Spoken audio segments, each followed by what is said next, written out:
तो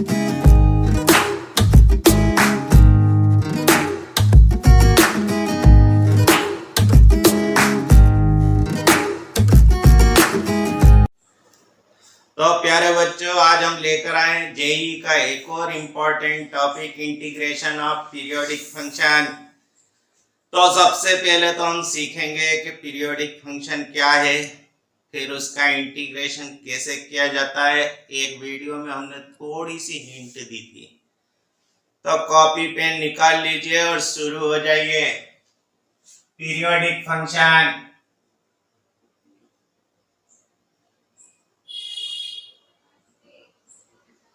a function f(x) is called a periodic function.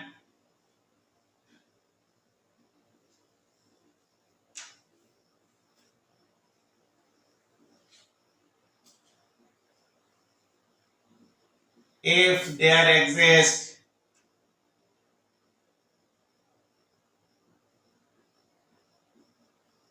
a real number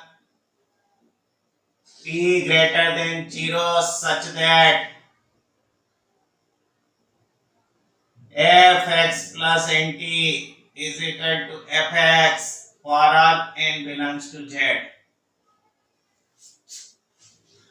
बना अगर एक पॉजिटिव रियल नंबर ऐसा ढूंढ सको कि f(x plus t is equal to f(x) हो, f(x plus 2t is equal to f(x) हो, f(x plus 3t is equal to f(x) हो, f(x minus t is equal to f(x) हो, तो हम कहते हैं f(x) एक पीरियोडिक फंक्शन है। अगर t ऐसा सबसे छोटा रियल नंबर है जो इसको सेटिस्फाई करता है, तो हम कहते हैं कि t इस फंक्शन का फंडामेंटल पीरियड है। लिखेंगे जरा ऐसा, if t is the smallest such positive number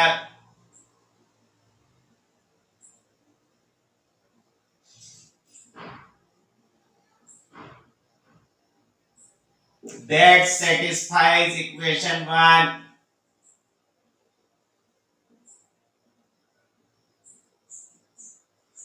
then a is called the period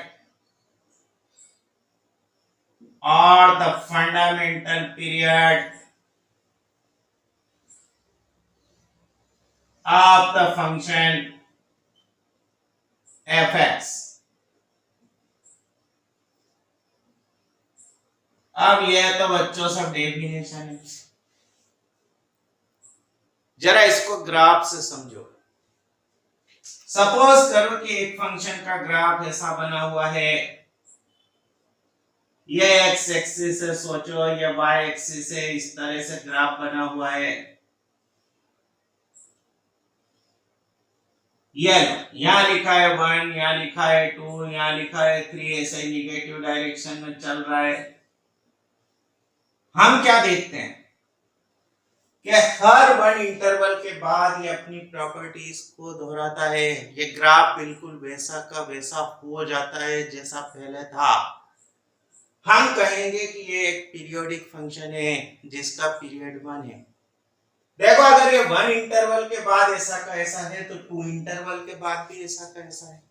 माने अगर किसी फंक्शन का पीरियड t है, तो 2t, 3t, 4t सारे के सारे उसके पीरियड हैं। पर हमें तो उस स्मॉलेस्ट पॉजिटिव नंबर से मतलब है जो इस इक्विलिटी को सेटिस्फाई करता है। हम उस केस में कहते हैं कि t इस फंक्शन का फंडामेंटल पीरियड है। जहां कहीं भी फंक्शन का पीरियड बोला जाए, हमारा मतलब उसके फंडामेंटल पीरियड से ही होता है। जैसे sin x का ग्राफ देखो, बनाते थे 11th में sin x का ग्राफ। देखना, ये x था, ये y था, ये 0 था, ये y इज इक्वल टू 1 की लाइन होती थी, ये y इज इक्वल टू -1 की लाइन होती थी। हम इसका ग्राफ बनाते थे यूं यूं यूं यूं। बोला बनाया था, ये 0 था, ये पाई था, ये 2 पाई था, ये -पाई था, ये -2 पाई था। देखो, हर 2 पाई इंटरवल के बाद ये अपनी प्रॉपर्टी दोहराता था। हम कहेंगे कि f x is equal to sine x एक पीरियोडिक फंक्शन है जिसका पीरियड 2 पाई है।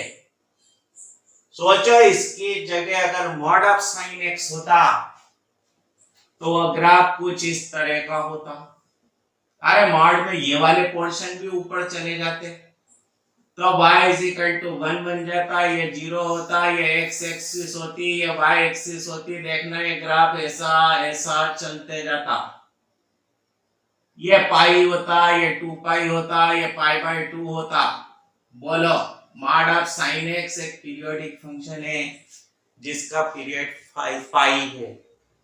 इसी तरह हमने ग्रेटेस्ट इंटीजर फंक्शन का ग्राफ देखा था, हर यूनिट इंटरवल के बाद वो वैसा का वैसा था। तो ग्रेटेस्ट इंटीजर फंक्शन एक पीरियोडिक फंक्शन है जिसका पीरियड 1 है। इसी तरह फ्रैक्शनल पार्ट फंक्शन का पीरियड भी 1 होता है। अब याद करो डेफिनेट इंटीग्रल की जब हमने प्रॉपर्टीज पढ़ी थी, जब हमने उसका ज्योमेट्रिकल इंटरप्रिटेशन पढ़ा था, तो हमने ये बोला था कि वास्तव में definite integral curve y is equal to fx, lines x is equal to a, x is equal to b और x एक्सिस से घिरे एरिया को बताता था। इसका ज्योमेट्रिकल इंटरप्रिटेशन का वीडियो जरूर देखना। देखो तो हम लिखेंगे 0 से लेके 1, अगर हम इस फंक्शन को fx समझें तो 0 से लेके 1 fx dx मतलब ये एरिया, 1 से लेके 2 fx dx मतलब ये एरिया, 2 से लेके 3 fx dx मतलब ये एरिया। क्यों ना हम लिखते हैं कि 0 से लेके 3 fx dx is equal to 3 0 से लेके 1 fx dx। सोचो अगर n कमरे एक जैसे हो तो एक कमरे का एरिया निकाल लो और n से मल्टीप्लाई कर दो। बोलो ऐसा लिखा जा सकता है कि नहीं? तो पीरियोडिक फंक्शन की सबसे फंडामेंटल थ्योरम यही है। क्या है? लिखना शुरू करेंगे।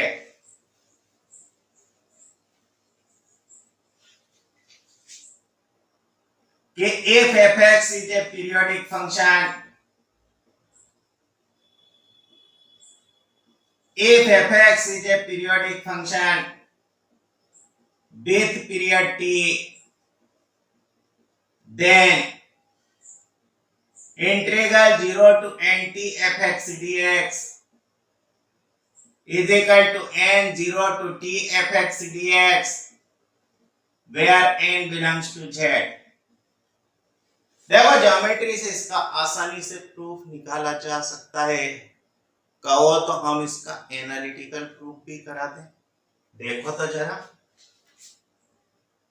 देखना पीस वाइज फंक्शन प्रॉपर्टी हमने पढ़ी थी, उससे हम ऐसा लिख सकते हैं कि 0 से लेके nt fx dx is equal to 0 to t fx dx plus t से 2t fx dx plus dash dash dash plus integral n minus 1 से लेके n माइनस 1 t से nt fx dx। बोलो पीस वाइज फंक्शन प्रॉपर्टी से देखो हमने इसके टुकड़े कर दिए। इसे t समझो तो ये 2t है, ये 3t है।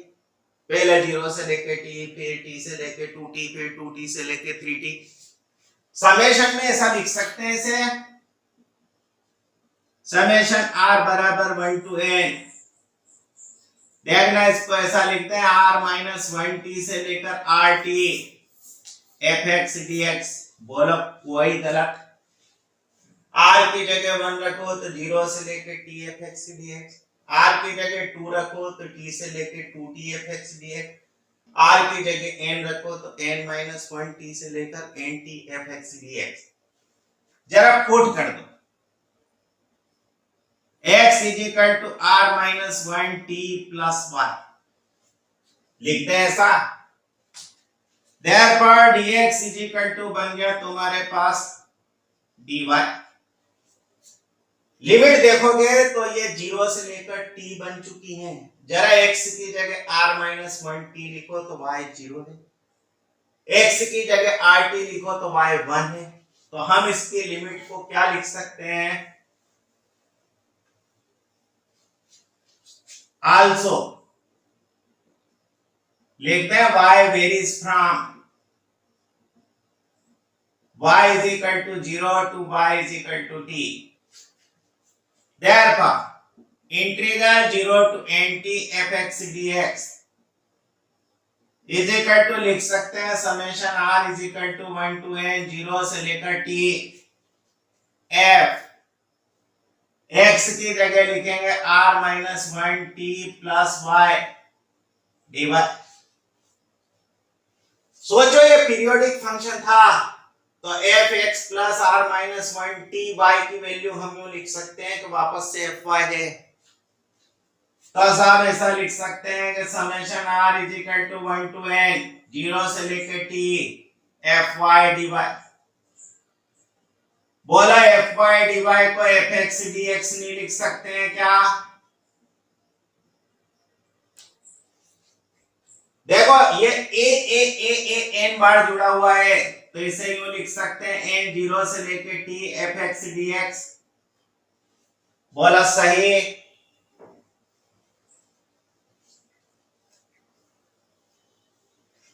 Therefore 0 to nt fx dx is equal to n 0 से लेकर t fx dx. इसी तरह कुछ और रिजल्ट है पीरियोडिक फंक्शन पे जो सिमिलरली प्रूव किए जा सकते हैं. हम यहां लिख देते हैं सिमिलरली. ऐसा लिख सकते हैं कि इंटीग्रल a से लेके a plus n t f x d x is equal to n 0 से लेकर t f x d x where एक कोई भी रियल नंबर है और n z का मेंबर है. अगला रिजल्ट ऐसा लिख सकते हैं कि mt से लेकर nt f x d x is equal to n minus m integral 0 से लेकर t f x d x where n m belongs to z है. इसी तरह ऐसा भी बना सकते हैं a प्लस एन टी से लेकर b plus n t f x d x is equal to integral a to b f x d x. Periodic function के बारे में ये रिजल्ट्स हमें अच्छी तरह से याद रखना है. अब इस पर बेस्ड कुछ क्वेश्चंस लेंगे तो अच्छी तरह से समझ गए होंगे कि पीरियोडिक फंक्शन का इंटीग्रेशन कैसे किया जाता है. बेटा ने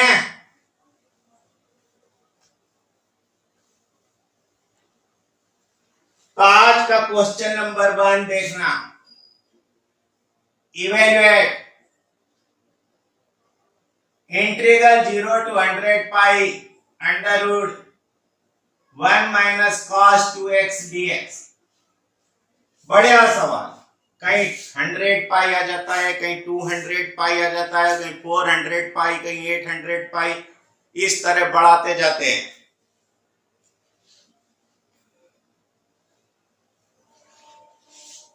तो देखना let i is equal to integral 0 to 100 pi under root 1 minus cos 2x dx. Then i is equal to ऐसा लिख सकते हैं 0 to 100 pi 1 minus cos 2x को यूं लिख सकते हैं 2 sin स्क्वायर x dx. 2 को तो रूट से बाहर कर दो तो अंडर रूट 2 0 to 100 पाई. देखो under root sin square x मतलब mod of sin x dx.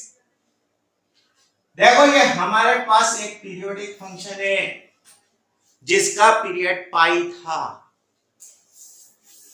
लिख दे ऐसा since fx is equal to mod of sin x is a periodic function with period pi. Therefore i is equal to देखो ये result लगाओ तो n सामने तो 100 सामने तो root 2 into 100 0 to pi mod of sin x dx. पर इस इंटरवल में sin x कभी निगेटिव नहीं होता. तो मॉड ऑफ साइन एक्स को अकेला साइन एक्स लिख सकते हो कि नहीं? तो इसे यूं लिखते हैं 100 root 2 0 to pi sine x dx। बोलो साइन एक्स का इंटीग्रल क्या लिखोगे?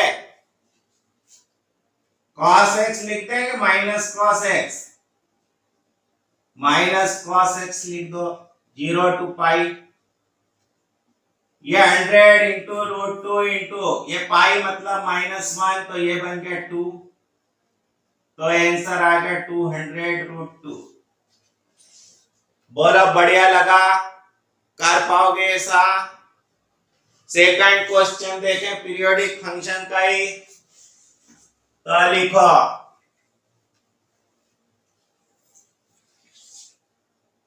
Evaluate integral 0 to 100 x minus greatest integer function x dx। देखना ये लो साहब, late I is equal to 0 to 100 x minus greatest integer function x dx। देखो ये वास्तव में फ्रैक्शनल पार्ट फंक्शन लिखा हुआ है। बोलो फ्रैक्शनल पार्ट फंक्शन का पीरियड कितना था? अरे उसका ग्राफ याद करो, बनाया गया था। वो 1-1 इंटरवल के बाद अपनी प्रॉपर्टी दोहराता था। या ऐसा कर लो इसे 0 to 100 x dx minus 0 to 100 greatest integer function x dx। देखना इसका पीरियड 1 है, ये पीरियोडिक फंक्शन है। ये तो सीधा इंटीग्रल हो गया kx² अपॉन 2 0 to 100 माइनस इसको ऐसा लिख सकते हैं 100 0 to 1 greatest integer function x dx। पर 0 से लेके 1 के बीच में तो इसकी वैल्यू 0। अरे याद है कि नहीं ग्रेटेस्ट इंटीजर फंक्शन? तो ये तो बन गया हमारे पास 100 इंटू 100 अपॉन 2 माइनस 100 इंटू लिख दे 0, ये 5000 आंसर। बोलो बना पाओगे कि नहीं ऐसा? देखो एक सिंपल से क्वेश्चन है, ये दिखने के डरावने हैं। अगला क्वेश्चन लिखें, तो आज का क्वेश्चन नंबर 3 ये लो साहब इवेल्युएट। अब 100 को छोड़कर 0 से लेकर 10 कर देते हैं e की power x minus x dx लिखते हैं। तो late I is equal to 0 to 10 e raised to the power x minus x dx। देखो x minus x periodic function है जिसका पीरियड 1 है, तो e raised to the power x minus x भी एक पीरियोडिक फंक्शन है जिसका period 1 है। तो हम इसी को ऐसा लिख सकते हैं 10 0 to 1 e raised to the power x minus x dx। बोला 0 से लेके 1 के बीच में इसकी वैल्यू तो 0, तो ये तो खत्म। ये बन गया 0 to 1 e raised to the power x dx। e raised to the power x का integral e raised to the power x 0 to 1, इसे लिख सकते हैं 10 e minus 1। बोलो कर पाओगे ऐसा क्वेश्चन? तो समझ में आया पीरियोडिक फंक्शन का इंटीग्रेशन कैसे किया जाता है। नेक्स्ट वीडियो में एक और बेहतरीन टॉपिक को लेकर मिलते हैं। अपना ख्याल रखिए। Have a nice day.